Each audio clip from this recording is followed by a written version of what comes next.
Ek was in Rustenburg Moorreter kinderry toe ek 18 was. Die tannie het vir die polisievrou gesê sy kan my nie help nie, toe help sy my ma want ek het jonger gelyk. En toe bly ek maar in 'n kinderry. Toe ontmoet ek 'n vriendin daar, Glenda G. En ek weet ek kan 'n trek kry en ek weet nie of sy my verstaan nie.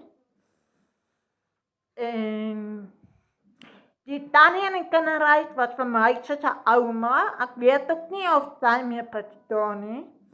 Ek mis daai kinderhuis baie.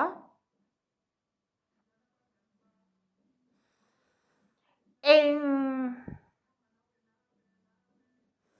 al wat ek sê, ek wil terug aan Rustenburg toe. Ek wil 'n lewe begin in Rustenburg.